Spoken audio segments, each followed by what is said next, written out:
still remember the exact moment everything changed. It wasn't dramatic. No loud arguments, no shocking revelations. Just a single email, sitting quietly in my inbox, and my sister's name on it. My name is Ethan Miller. I'm 38 years old, and for the past 7 years, I've worked as a senior procurement officer for a federal infrastructure agency. In simple terms, I approve or reject multi-million-dollar government contracts. It's not a job you get by luck. It took me years of grinding through law school, surviving brutal internships, and building a reputation for one thing: being unshakably fair. No shortcuts, no favoritism, no exceptions, even for family. Especially for family. Growing up, my sister and I were close. At least, that's what I used to believe. Her name is Laura. She was always the charming one. The kind of person who could walk into a room and instantly have everyone smiling. Teachers loved her. Friends adored her. Me? I was the quiet one. The responsible one. The one who stayed late, did the work, and never complained. While I was building my career from the ground up, Laura was chasing opportunities, jumping from one business idea to another. Some worked for a while, most didn't. But she always landed on her feet, because someone was always there to catch her. That someone used to be me. Over the years, I had helped her more times than I could count, paid off debts she forgot to mention, connected her with people she later burned, even co-signed a loan once, a mistake that took me 2 years to fix. Eventually, I stopped. Not because I didn't care, but because I realized something painful. Helping her was only making things worse. We hadn't spoken much in the last year, not after our last argument. She called me cold, said I had changed, that I cared more about rules than family. Maybe she was right, or maybe I just finally learned the difference between love and being used. So when I saw her name in my inbox that morning, I felt something I hadn't felt in a long time. A mix of curiosity and unease.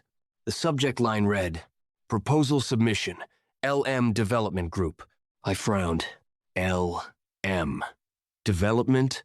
That sounded familiar. I opened the file, and there it was.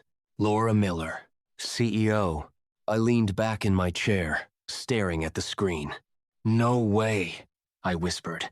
The proposal was for a major urban redevelopment project. A contract worth over $12 million. Road reconstruction, public space upgrades, commercial zoning improvements. It wasn't just big. It was the kind of contract that could change someone's entire life, or destroy it. I started reading. At first, everything looked surprisingly solid. Detailed cost breakdowns, clean formatting, a professional presentation that didn't feel like Laura's usual rushed work. But the more I read, the more something felt off. Not wrong, just too perfect. I flagged a few sections and made a note to review them later with the compliance team.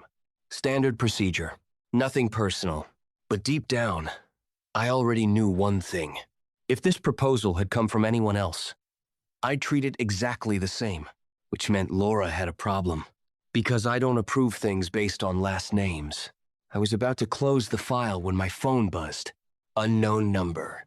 I hesitated, then answered. "Ethan speaking." There was a pause, then a voice I hadn't heard in over a year. "Hey." I froze. "Laura." For a second, neither of us spoke. Then she let out a small, nervous laugh. "Wow. This is weird." "Yeah," I replied calmly. "It is." Another pause. Then she said it. "I didn't know you were on the review board." My grip tightened slightly on the phone. "So you submitted a federal contract?" I said, keeping my voice steady, without checking who approves it. "I didn't think it would matter," she said quickly. "I mean, it's a big system. I didn't expect you to be the person." I didn't respond, because we both knew what she really meant. "You've read it, right?" she asked. "Yes. And?" I exhaled slowly. "It's under review." Silence. Then her tone changed. Softer. Careful. "Ethan, I really need this. There it was. Not I worked hard for this. Not I believe in this project. Just I need this. I closed my eyes for a second. Old memories started creeping in. The late-night calls, the desperate requests, the promises that things would be different this time. I'm treating it like every other proposal, I said firmly.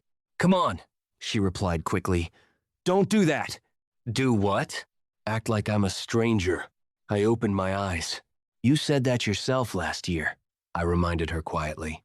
That I care more about rules than family. She didn't answer immediately. When she did, her voice was different, less confident. People change. I almost laughed, but I didn't. Laura, I said, my tone calm but unmovable. If your proposal meets all requirements, it'll pass. If it doesn't, it won't. That's it? That's it. Another long silence. Then, you owe me, you know. That hit differently. I felt something cold settle in my chest. Owe you? I repeated. Yeah, she said, her voice tightening. After everything we've been through, after everything I've done for this family, I shook my head slowly, even though she couldn't see me. No, I said quietly. That's not how this works. Her tone sharpened. So you're really going to sit there and pretend this isn't personal? I leaned forward slightly. It's not personal, I said. That's the point. Another pause. Then she whispered, It will be if you reject it. And just like that, the line went dead. I stared at my phone for a long moment, then slowly placed it on the desk. Back on my screen, her proposal was still open. Clean, polished, convincing. But now, it didn't just feel like a contract. It felt like a test, and I had a sinking feeling. This was only the beginning. I didn't sleep that night, not because I was confused about what to do, but because, for the first time in years, I felt something creeping into my decision-making. Doubt. By 6:30 a.m., I was already in my office. Lights on, coffee untouched. Laura's proposal was open on my screen again. Page 47. That's where it started bothering me. At first glance, everything checked out. Budget allocations matched industry standards. Timeline was aggressive, but still within acceptable limits. Contractor partnerships looked impressive. Too impressive. I zoomed in on one name, Greenspan Infrastructure Solutions. They were listed as the primary subcontractor for materials supply. I leaned back slightly. Something about that name rang a bell. I opened another tab and pulled up our internal contractor database. Typed it in. Hit search. Nothing. I frowned. That wasn't normal. Any company handling a federal project of this size had to be registered, vetted, and approved in the system. No exceptions. Okay, I muttered. Maybe they were newly registered. I checked external records, business registry, licensing boards, federal contractor listings. That's when my stomach tightened. Greenspan Infrastructure did exist, but not in the way Laura presented it. It wasn't a major supplier. It wasn't even mid-level. It was a 2-year-old shell company with minimal activity and no record of handling large-scale government contracts. I stared at the screen, then slowly exhaled. Laura, I whispered. This wasn't a small mistake. This was the kind of inconsistency that could get a proposal instantly rejected. Or worse, investigated. I kept digging, and that's when things got worse. The listed CEO of Greenspan? A man named Daniel Reeves. I opened his profile, scrolled, stopped. Same last name Laura had mentioned once, years ago. Back when she briefly dated someone in the construction business. Reeves. No, I said under my breath. I pulled up more records, cross-referenced addresses, ownership filings, financial disclosures, and then I found it. A private investment document. Not illegal to access, but definitely not something meant to be obvious. Laura Miller held a silent 40% stake in Greenspan Infrastructure. I leaned back in my chair, heart pounding slowly. This wasn't just risky. This was a conflict of interest, a serious one. and she didn't disclose it anywhere in the proposal. I closed my eyes for a moment, processing. There were only two possibilities. She didn't know this had to be disclosed. She knew and chose to hide it. Neither option ended well. I checked the submission documents again. Disclosures section. Page 12. Applicant confirms no financial interest in subcontracting entities beyond declared partnerships. Signed, digitally, by Laura Miller. I stared at the signature. That wasn't a mistake. That was a statement, and it was false. A knock on my door pulled me out of my thoughts. Come in. It was Mark, senior compliance officer. 10 years in the department. The kind of guy who could smell irregularities from a mile away. "Morning," he said, stepping in. "You're here early." Couldn't sleep. He smirked. "That bad?" I turned my monitor slightly toward him. "Take a look at this." He walked over, hands in pockets, and started reading. At first, his expression was neutral, professional. Then, it changed. He leaned in closer, scrolled, stopped. "Wait," he said. "Go back." I did. Page 47, Greenspan. He narrowed his eyes. "Run that name." Already did. And? I didn't answer. Just pulled up the data I had found. He read silently for a few seconds, then let out a low whistle. "Well," he said slowly, "that's a problem." "Yeah." He crossed his arms. "Undisclosed financial interest?" "Looks like it." Mark shook his head. "That's immediate disqualification." I didn't respond. He glanced at me. "You okay?" I hesitated, then said it. "It's my sister." Silence. Mark blinked once, then looked back at the screen, then at me. "You're serious?" "Yeah." He let out a breath. "Of course it is." I gave a faint, humorless smile. "Yeah, of course." For a moment, neither of us spoke. Then Mark's tone shifted more serious now. "You know what this means, right?" "I do." "This can't just be rejected quietly," he said. "If compliance flags it, it could escalate." "I know." "And if it escalates," he continued carefully, "it becomes a legal issue." I nodded slowly. That meant audits, investigations, potential fraud charges. For Laura. Mark studied me. "You're not thinking of overlooking it, are you?" I looked at him, straight in the eye. "No." He held my gaze for a second longer, then nodded. "Good." He turned back to the screen. "So what's the move?" I took a deep breath. "Procedure." Even saying it felt heavy. "Flag the inconsistency," I continued. "Request clarification. Give her a chance to respond." Mark nodded. "That's fair." But then he added, "Just be careful." I frowned slightly. "Careful of what?" He gave me a knowing look. "People who hide things like this," he said quietly, "don't usually stop at one lie." That stayed with me. After he left, I sat there for a long time, staring at the screen. Then finally, I opened a new document. Subject: Request for clarification. Proposal review. My fingers hovered over the keyboard. This wasn't just another email. This was a line. And once I crossed it, there was no going back. I started typing. Careful, precise, professional. No emotion, no assumptions, just facts. But before I could hit send, my phone buzzed again. "Laura." This time, I didn't hesitate. I answered. "Ethan," she said quickly. "Have you made a decision?"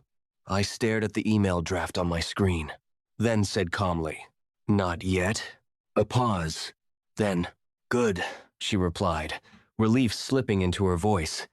"Because I need to talk to you first." Something in her tone made my chest tighten. "About what?" I asked. There was a brief silence.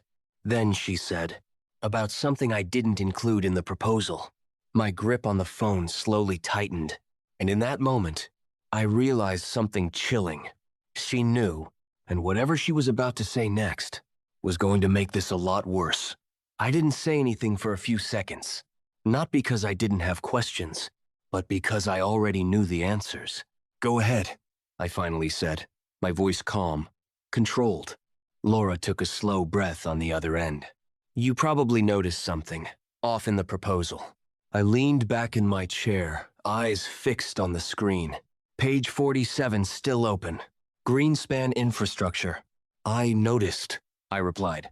A pause. Then, okay, good, she said, almost nervously. Then this will be easier to explain. Easier? I almost smiled at that. Explain, I said. Another breath. Then she said it. I have a financial connection to one of the subcontractors. There it was, out in the open. But what mattered wasn't what she said. It was how long it took her to say it. Greenspan? I asked. Silence. Then, yeah, I closed my eyes for a brief second. Not surprised. Just disappointed. You didn't disclose it, I said. I know, she replied quickly. But it's not what you think. That sentence. I had heard it too many times before. Then tell me what it is, I said, my tone still steady. It's not direct ownership, she rushed. It's complicated. It's tied to an investment structure. I wasn't sure if it counted. It counts, I cut in. Silence again. This time, heavier. You signed a declaration, I continued. You confirmed there was no financial interest beyond what was disclosed. I didn't think it would matter, she snapped. There it was. The shift. I sat up slightly. It always matters, I said. That's the entire point of disclosure. You're making this bigger than it is, she said, frustration creeping into her voice. No, I replied quietly. You made it bigger when you chose not to include it. Another pause. But this one felt different. Less defensive. More calculating. Okay, she said slowly. Let's just be real for a second. I didn't respond. You're the one reviewing this, she continued. You already know the situation. So why are we pretending this is some random case? My grip tightened slightly on the phone. Because it is, I said. That's how I treat it. She let out a sharp breath. No, Ethan. It's not. It's my project.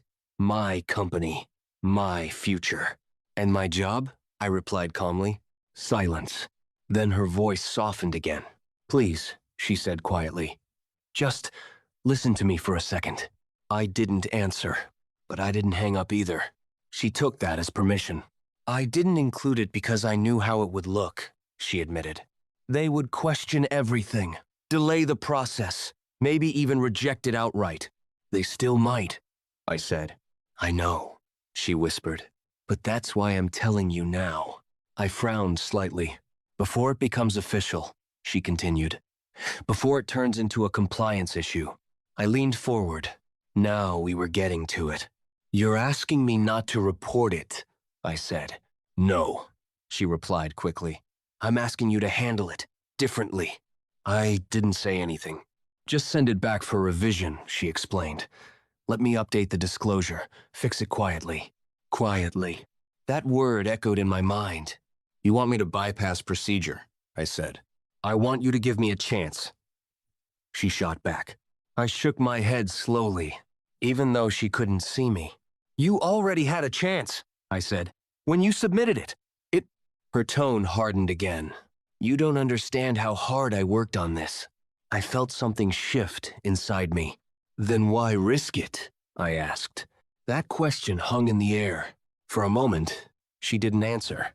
Then finally, because I needed to win. Not because it was right. Not because it was fair. Because she needed to win. I exhaled slowly. Listen to yourself, I said quietly. I'm listening, she replied. And I'm telling you, this is fixable. No, I said, it's not. Silence. This time, colder than before. You're really going to do this, she said. I'm going to follow procedure, I replied. Even if it ruins me? I didn't hesitate. You made that decision when you signed that document. That hit. I could feel it, even through the silence. Then, she laughed, but it wasn't real. Wow, she said. You really have changed. I didn't respond. You used to care, she continued. You used to have my back. I still do, I said. She scoffed. Doesn't feel like it. I leaned forward slightly, voice lower now. Having your back doesn't mean protecting you from consequences, I said. It means not letting you destroy yourself. Another pause. Then she said something that made my chest tighten. You think you're better than me now. I closed my eyes briefly. No, I said. I think I learned from my mistakes. And I didn't? She snapped. I didn't answer, because deep down, I already knew the truth. That silence said everything. Her breathing changed on the other end. Slower, colder. Okay, she said finally. That one word felt like a shift. Do what you have to do, she continued. Flag it. Report it. Follow your precious rules. I stayed quiet. But don't pretend this won't affect us, she added. I opened my eyes. It already has, I said. Another long silence. Then, yeah, she whispered. I guess it has. And just like that, she hung up. I slowly lowered the phone. The office felt quieter now, heavier. In front of me, the email draft was still open. All I had to do was hit send. One click.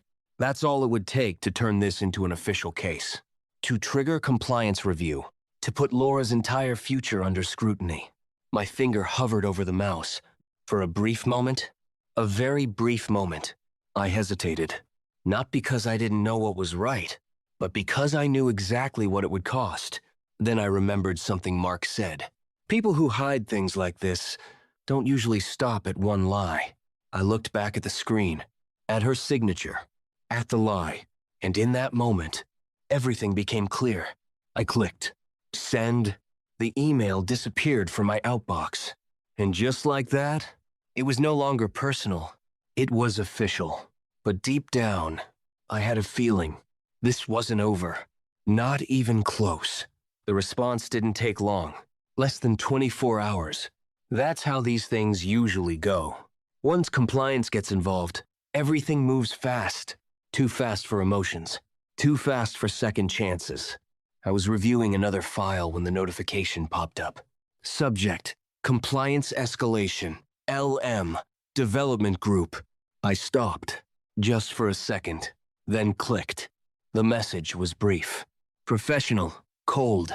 Undisclosed financial interest confirmed. Recommendation, immediate disqualification and formal review. I leaned back in my chair slowly. There it was. Not my decision anymore. That's the thing people don't understand about jobs like mine. They think we decide everything. But the truth? We just start the process. And once it starts, it doesn't stop. I closed the email and stared at the ceiling for a moment. No relief. No satisfaction. Just silence. Then my phone rang. I didn't need to check the screen. I already knew. Still, I answered. What did you do? No greeting, no hesitation, just anger. Procedure, I replied calmly. Don't give me that, Laura snapped. They flagged it, Ethan. They're investigating it. Yes, you could have fixed this, she said. You could have just sent it back. I stayed quiet for a moment, then said, You asked me to hide it. I asked you to help me, she shot back. I leaned forward slightly.